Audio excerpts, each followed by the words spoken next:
Hi there, this is Danny Flexen and welcome to this week's edition of SecondsOut ReFLEXions. We're here every Monday 4:30 p.m. looking back on the weekend's boxing action.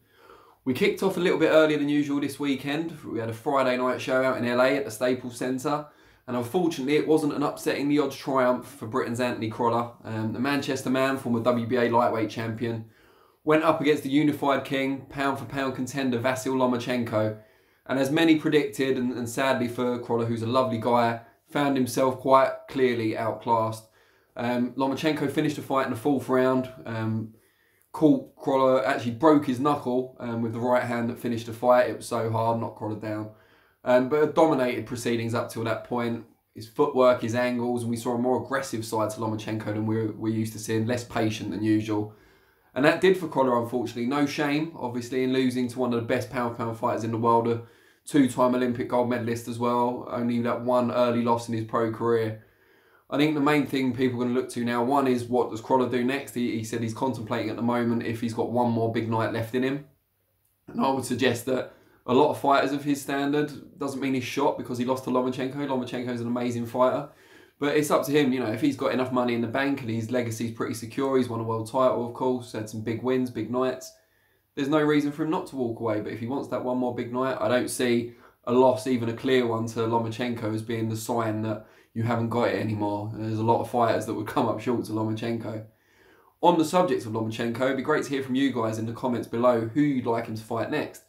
Bor Arams talks about putting aside previous differences with their former promotional pupil, whatever you want to call him, Mikey Garcia, to make that fight with Lomachenko. So that's a possibility. Gervonta Tank Davis, that's been talked about a lot, him fighting at lightweight against Lomachenko. But I guess the original plan before Crolla stepped in, because Richard Commey was injured, was for Lomachenko to fight Commey for another one of the belts at lightweight. And at least we know Commey's tough, durable, hits very hard, so that would be an interesting one. But yeah, I think most people want to see Lomachenko in the real kind of mega fights now. And the two biggest ones that stand out for me, at least, are Garcia and Davis. But it'd be great to know what you guys think and who you feel he should go up against next.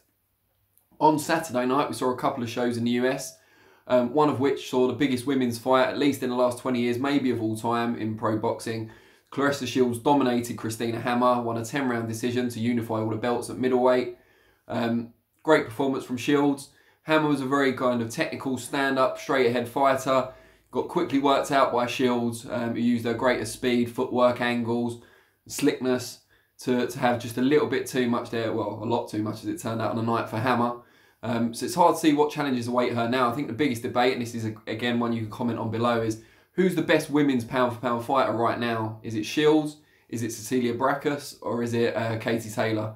So varying degrees of opposition, varying lengths of their professional careers and how long they've done it over. Be interesting to hear what you think. Also out in Minnesota, we saw Caleb Truax, hometown hero, guy I tipped for the upset over Peter Quillen. Got hit with an accidental headbutt and the fight ended on a no decision very early, so that was a bit disappointing. But it's worth checking out his ring walk on social media or on YouTube. It was amazing to watch, so I recommend you all have a look at that. I'm not going to give too much away. Jack Colquhoun also kind of enhanced his stock a little bit in defeat against Sergei Derevyanchenko, although he did come up short in the end. So that was an interesting one too. But they're the main events of the weekend, but we'd love to hear what you think. Who's next for Lomachenko? Who's the best women's pound-for-pound fighter in the world? Comment below, we'll respond to the interesting ones and we'll highlight those too. So it'll be interesting to hear from you. I'll be back on Thursday with FlexPectations, looking ahead at the following weekend. And back with ReFLEXions again next Monday at 4:30 p.m. Thank you for your time. Cheers.